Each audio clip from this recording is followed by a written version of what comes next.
Por eso son amplios apoyadores de esta moción.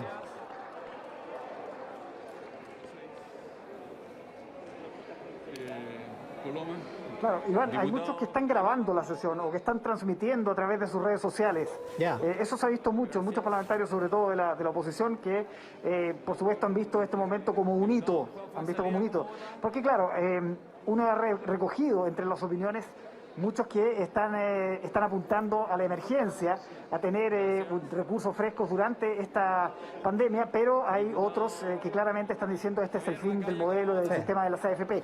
No, en esas líneas, en esas corrientes de opinión se ha movido el debate, cuando también testigos privilegiados de todo esto en primera fila son nuevamente los ministros Blumel, Briones y Alvarado, además del subsecretario Osa de la Secretaría General de la Presidencia, que están, por supuesto, observando lo que para el gobierno ya es una derrota completamente inevitable en esta materia. Así ya lo entendieron hace varios días. Hace un buen rato hay varios parlamentarios ahí con los teléfonos grabando o transmitiendo, como dice Álvaro Pazzi, desde el Congreso, porque se trata de un momento histórico, digamos que es la primera vez desde que se creó el sistema de pensiones a fines de 1980, se hizo operativo en 1981, o sea, hace prácticamente 40 años, que se va a disponer un retiro de los fondos previsionales. Eso es lo que va a quedar zanjado en esta ocasión, y si no se aprueba ninguna otra indicación y se aprueba el mismo texto que salió del Senado, va a quedar listo hoy, como dice Álvaro Pazzi, para ser convertido en ley. Veremos si alguna indicación puede torcer eso y enviar esto a comisión mixta y dilatar un poco la trayectoria del proyecto, Álvaro. Sí, de todas maneras, sobre uno de los puntos principales, Iván, que era la creación de este fondo solidario, que fue defendido intensamente, por ejemplo, por el Frente Amplio, también existía, por lo menos esta mañana, una opinión mayoritaria en la oposición de dejarlo definitivamente para el debate previsional posterior, porque significaría postergar, retrasar, alargar esta promulgación o el envío de esta ley hacia el presidente de la República, y eso es lo que justamente se quiere evitar. De alguna manera, la intención de los partidos opositores, de casi todos, ayer y hoy día también, es agilizar esto lo más posible para que sea una realidad muy pronto. Recordemos que, entre otras cosas, otras indicaciones que se aprobaron ayer, Iván, algo importante, esta posibilidad de retirar el 10% de las AFP podría darse hasta 365 días después de promulgada la ley. Eso da un plazo que incluso podría superar, si pensamos, el plazo de la pandemia. No sabemos exactamente cuánto va a durar, pero incluso un año después, estamos hablando que esta ley podría ser promulgada durante el mes de agosto, por ejemplo, hasta agosto o septiembre del año 2021 estos fondos podrían ser retirados. Se dieron también las opciones, que eso es importante, cómo se puede traducir, y por ejemplo la cuenta 2 dentro de las AFP es una de las instancias que podría ser más masiva, de acuerdo a la visión de los especialistas, una manera simple, ¿no?, de retirar los fondos.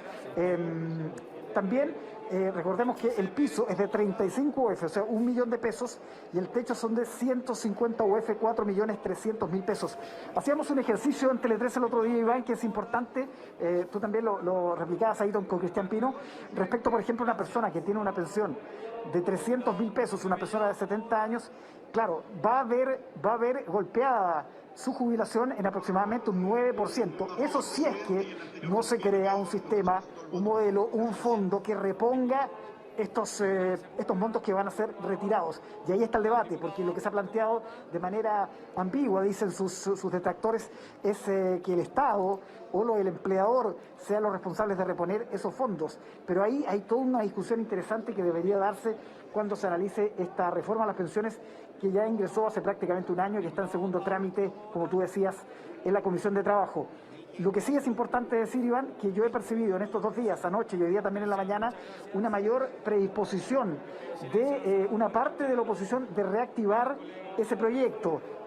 Conversaba con parlamentarios del PPD, del PS, de la Democracia Cristiana, que han dicho, ese proyecto tiene elementos importantes que deben ser reactivados. Dime. Sí, es que está el presidente de la Cámara, Diego Paulsen, ahí aparecía el diputado Boric, antes apareció el diputado Pepe Out, que no alcancé a escuchar lo que votó, pero se supone que iba a votar en contra de la reforma constitucional, tal como lo hizo en la primera votación.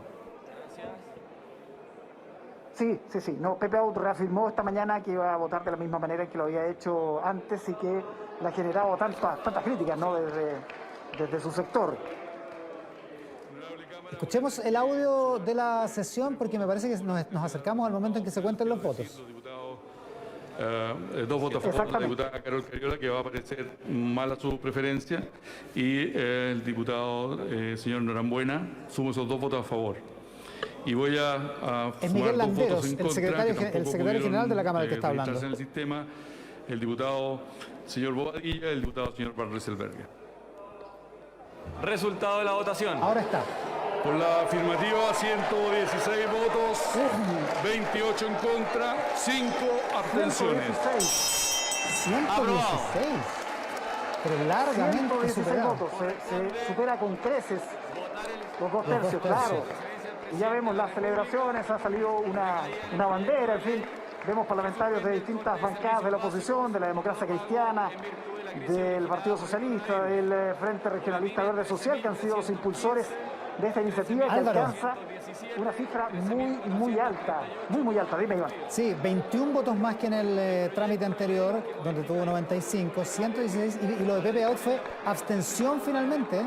Fue una abstención. Significa lo mismo que el rechazo, pero es distinto que votar rechazo, y se suman masivamente estos 21 parlamentarios del oficialismo a lo que ocurrió el miércoles pasado, hasta superar con largueza esto. En la práctica le pone una lápida al veto y a la opción del Tribunal Constitucional, ¿no?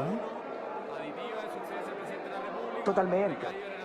Estas cifras están muy por sobre las proyecciones que hacían los cálculos más pesimistas del gobierno. Por lo tanto, esas dos opciones realmente ya no tienen ninguna viabilidad ni tampoco realismo político. Conversábamos con varios parlamentarios de la UDI, por ejemplo, Joaquín Lavín, quien había adelantado que iba a votar a favor, más allá de lo que habían dicho varios parlamentarios de Renovación Nacional, comenzando por el presidente de ese partido, Mario Desbordes, que ha recibido, Iván, hay que decirlo, fuego cruzado desde su partido, en particular desde Andrés Salamán, ¿no?, que le ha dicho que él abrió una puerta que después no pudo cerrar con este proyecto. Sí, ahí tenemos un poco menos ostentosa la celebración que la del miércoles pasado, pero en la práctica esto queda... Perdona, Álvaro, lo más importante, esto se está aprobando de la misma manera que salió del Senado. Ahora viene la posibilidad de alguna indicación, ¿no? Exactamente, sí. El artículo principal, que es el retiro del 10%, que es el que convoca la mayor atención, pero hay cierto consenso respecto a los otros puntos, a las indicaciones que ayer fueron rechazadas en el Senado, para agilizar de esta manera el trámite y el despacho de esta iniciativa. Álvaro, ahí está el diputado Naranjo hablando precisamente sobre, hay observaciones, empezaron a discutir lo del veto, así que ya queda zanjado esto.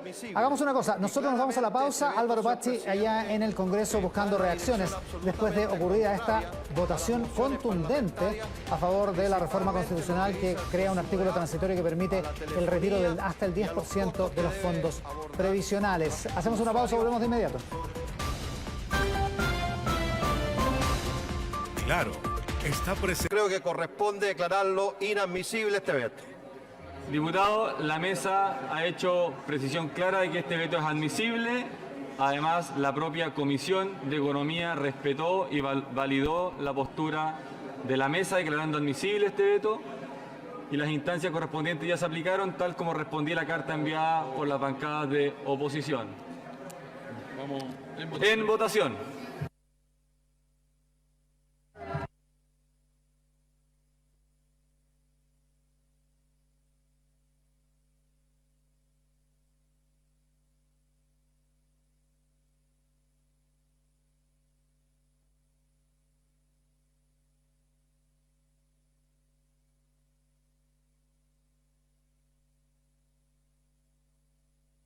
Estamos en votación. La observación número 1 de su excelencia el presidente de la República, recaído en el artículo 2 del texto aprobado por el Congreso Nacional.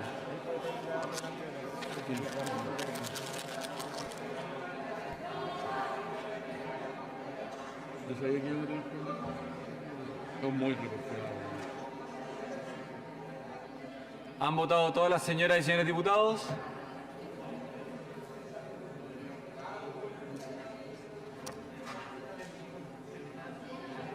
Diputado Álvarez Salamanca, ¿cómo vota?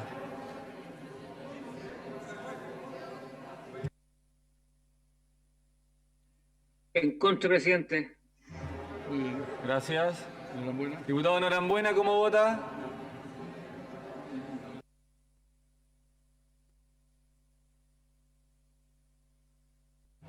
Diputado Norambuena, ¿cómo vota? No está, se desconectó. Diputado Bobadilla, ¿cómo vota? Bobadilla está. En contra, presidente. Gracias. Diputado señor Van Rieselbergher. Diputado Van Rieselbergher, ¿cómo vota?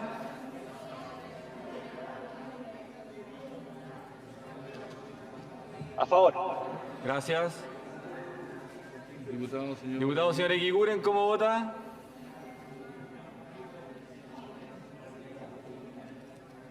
A favor, presidente. Gracias. Diputado Romero, ¿cómo vota?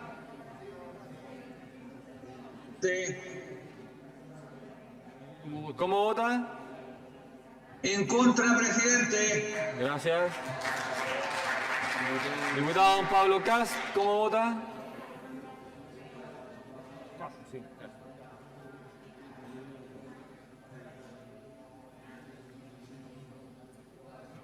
Diputado Cast, ¿cómo vota?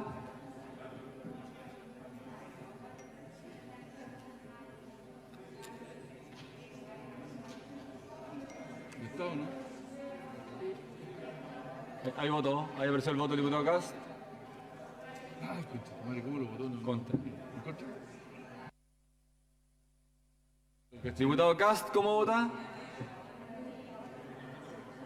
Apareció su voto, pero tuvimos un problema acá.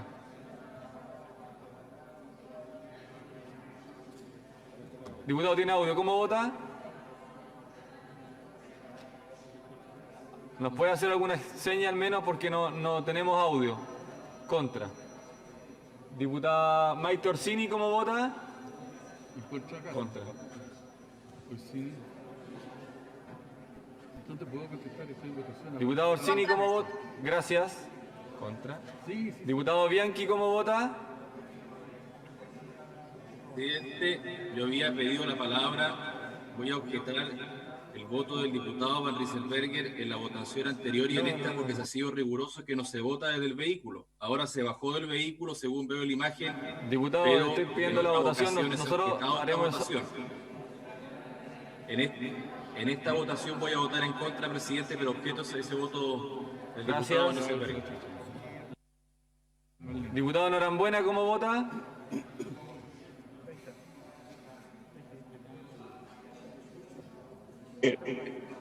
En contra. Gracias. No me falta ninguno.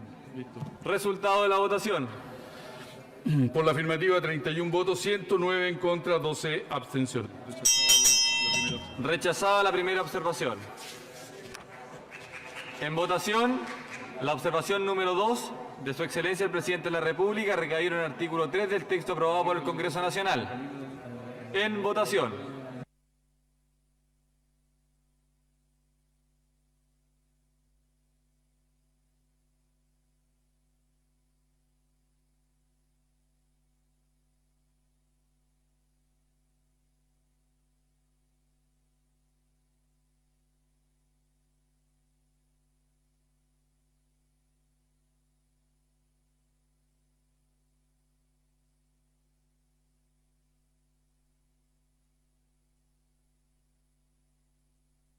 ¿Han votado todas las señoras y señores diputados?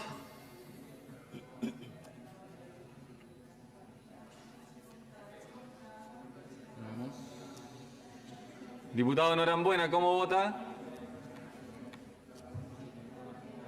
¿No tiene cámara? Ya. ¿Cómo vota? En contra. Gracias. Diputado Bobadilla, ¿cómo vota? En contra, presidente. Gracias. Diputado Van Rieselbergher, ¿cómo vota? A favor, presidente. Gracias.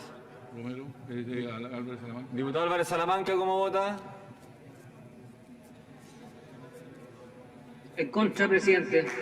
Gracias. Diputado Coloma, ¿cómo vota? Me abstengo, presidente. Gracias. Diputado Eguiguren, ¿cómo vota?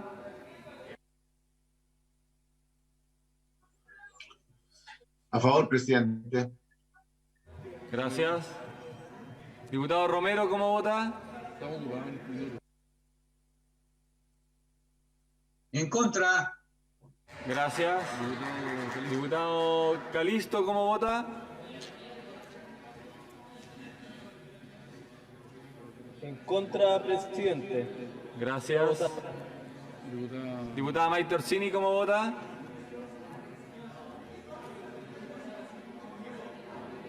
En contra, presidente. Gracias. Diputado Alarcón, ¿cómo vota?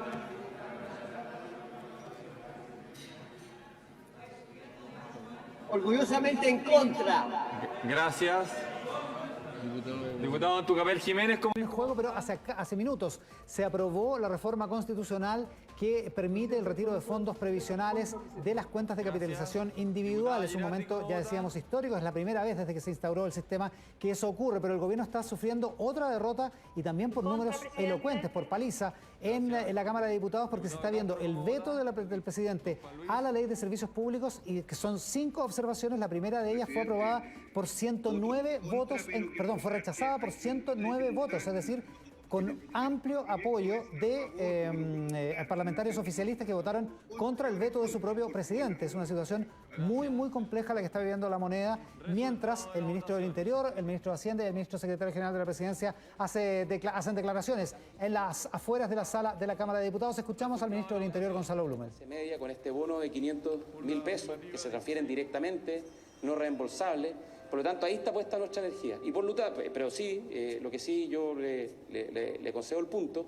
que tenemos que hacer en conjunto, el gobierno con la coalición, un trabajo para revisar qué pudimos haber hecho mejor y cómo recomponemos la capacidad de construir posiciones comunes. Canal 13, que ya le respondió. Sí, solamente para definir y clarificar el punto. ¿El gobierno todavía está pensando en un veto después de esta cifra, 116 votos a favor? Es que, como le comenté, todavía quedan algunos trámites administrativos propios del proceso legislativo, y una vez que se completen esos trámites, bueno, se va a tomar la decisión que corresponda. Y la contundente votación, ministro, la contundente votación de 116 votos, ¿cómo analizan ese aspecto?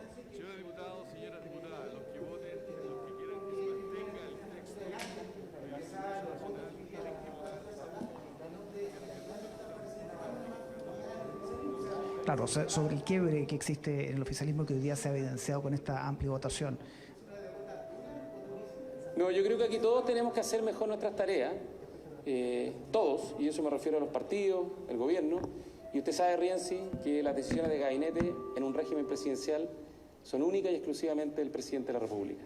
Le voy a dar la palabra a mi colega, el ministro. Preguntan sobre la continuidad en el cargo, incluso si la posibilidad de presentar la renuncia frente a estos amplios rumores que se han escuchado en las últimas horas sobre un eventual cambio de gabinete. Escuchamos al ministro de Hacienda. Alta tensión, un debate áspero, muchas veces con descalificaciones, con un lenguaje que no es lo propio de lo que uno espera en la democracia, un periodo de polarización. Y creo que más allá de nuestras posturas políticas que siempre uno tiene que defender y argumentar, todos entendemos, los chilenos que nos escuchan, las chilenas que nos escuchan, saben que eso no es bueno para el país. Y por eso, como decía el ministro del Interior, es importante, luego de esta votación, luego de esta derrota política, como lo señaló el ministro del Interior, poder levantarse, poder levantar la mirada e ir hacia adelante, mirar hacia adelante. Porque quienes nos escuchan saben que hoy día estamos lejos de haber agotado todos los problemas, todos los dramas que esta pandemia ha significado y va a seguir presente. Y por lo tanto, nuestro desafío, nuestro compromiso como gobierno y la invitación que hacemos es a tener esa visión noble, esa mirada de futuro, un llamado a la unidad para enfrentar en conjunto los desafíos que tenemos por delante, que son muchos. Y en estos desafíos, nosotros hemos insistido, y como gobierno y como Ministerio de Hacienda estamos trabajando arduamente en eso. Uno fundamental, así como hoy día estamos preocupados los ingresos de emergencia de las familias chilenas, es una prioridad. Mañana van a ser los ingresos permanentes, las fuentes de empleo de las familias chilenas, la recuperación económica. Son cerca de 2 millones de chilenos y chilenas que están sin trabajo, con el drama que eso genera, obviamente. Y eso es lo que nos motiva para estar trabajando con mucha fuerza en un plan muy masivo de subsidios al empleo que ustedes van a conocer próximamente. Porque no nos perdamos, esa tiene que ser la prioridad nacional y esa no es una agenda de derechas o de izquierda. Deberá ser el leitmotiv, el motivo principal de todos los chilenos, porque eso es un desafío moral, un desafío ético que tenemos como país de cara a esas personas que están desempleadas. Y por supuesto, levantar nuestra economía. Y en lo inmediato, como decía el ministro del Interior, estamos tramitando con mucha celeridad el proyecto de ley de apoyo a la clase media, que ustedes saben es un bono de 500.000 pesos, más el acceso a un préstamo estatal solidario para quienes lo deseen. Este beneficio estimamos que puede llegar a cerca de 1,5 millones de personas. Afortunadamente ayer se aprobó, hoy día lo despachamos en la Comisión de Hacienda del Senado. Esperamos que se vote próximamente en la sala del Senado y poder despacharlo de este Congreso la semana próxima con un sentido de urgencia. Porque quiero decirlo, y quizás ustedes no lo saben, una de las grandes ventajas de este proyecto es que una vez aprobada esa ley va a estar disponible para ser pagado los próximos 10 días. Y eso hace una diferencia fundamental, porque si algo hemos aprendido en esta crisis es que la velocidad lo es todo. Y esto que estoy diciendo no es un invento, porque ya tenemos un antecedente. La ley de honorarios, cuyo portal está disponible hace 3 semanas en la página web de Impuestos Internos, las personas que han accedido a ella, más de 240.000 al día de hoy, hacen su solicitud y en menos de 10 días esos dineros están girados en sus cuentas RUT, en sus cuentas Vista, en sus cuentas corrientes. Creo que eso hace una diferencia importante. Y por último, señalar y refrendar que estamos simplificando el ingreso familiar de emergencia para poder dar un acceso expedito y masivo a aquellas personas que hoy día sabemos están esperando y es un dolor enorme. Empatizamos con ese dolor. Hoy día son 2,2 millones de familias las que tienen acceso al ingreso familiar de emergencia. Son casi 6 millones de personas, pero sabemos que hay cientos de miles que están esperando y para eso hacemos un llamado al Congreso para poder despachar esto a la brevedad. Ministro, Jorge, usted planteó en su minuto de que también este tipo de iniciativa, avanzar en este proyecto, podría poner en riesgo los acuerdos en temas constitucionales o otros acuerdos políticos alcanzados previamente. ¿El planteamiento en medio de lo que fue este resultado de la jornada? Mire, como decía al principio, indudablemente estas discusiones cuando se polarizan, cuando no ocupan los canales institucionales que son lo propio de una política pública, que es la ley, obviamente las situaciones se tensionan, obviamente involucran recursos fiscales que no estaban contemplados en el acuerdo nacional que como gobierno sellamos con los principales partidos de oposición y los partidos oficialistas que me tocó encabezar. Y en ese sentido yo hago un llamado nuevamente, creo que es hora de levantar la mirada. Esto es un trámite que ha sido duro, que ha sido con descalificaciones, que ha sido polarizante y tenemos que dejar eso atrás. Creo que el llamado y lo que esperan todos los chilenos es a la unidad, a la moderación y hacernos cargo de los tremendos desafíos que tenemos por delante. Muchos parlamentarios han visto en este proyecto el principio del fin de las AFP. ¿Usted lo interpreta de la misma manera? No, mire, el presidente de la República, nosotros lo hemos dicho una y otra vez, estamos convocando y hacemos una invitación que mantenemos a una prioridad nacional de larga data, que es cómo hacemos una reforma estructural a nuestro sistema de pensiones. No nos podemos seguir haciendo los lesos con ese tema. La verdad es que arrastramos años y años de este debate y es hora de acometerlo, de afrontarlo con sentido de urgencia, con decisión, pero también con mucha responsabilidad porque se juega nada más ni nada menos que las jubilaciones de los chilenos y las chilenas, que queremos que aumenten, que queremos que sean dignas, pero queremos que sean a la luz, ¿no es cierto?, de una reforma hecha con argumentos, con racionalidad, con algo que sea sustentable, con algo que sea duradero. Entonces, esa es la invitación, esa invitación está abierta y también va a estar dentro de las prioridades país en las próximas semanas, meses. Declaraciones del ministro de Hacienda, Ignacio Briones. Sobre la eventual Mire, le respondo lo mismo que dijo el ministro del Interior. Las decisiones respecto al gabinete son privativas del presidente de la República, siempre, y uno está en su cargo con muchas ganas, con mucho entusiasmo, consciente de los desafíos que hay por delante, en la medida que cuente con la confianza del presidente y quienes estamos acá hoy día contamos con esa confianza. Muchas gracias. El ministro de Hacienda, Ignacio Briones, tras la contundente derrota que sufre en el tercer trámite en la Cámara de Diputados, el gobierno por el proyecto de retiro del 10% de los fondos previsionales. Hacemos una pausa, tenemos que ir a la pausa, volvemos de inmediato con más aquí en Tele 13.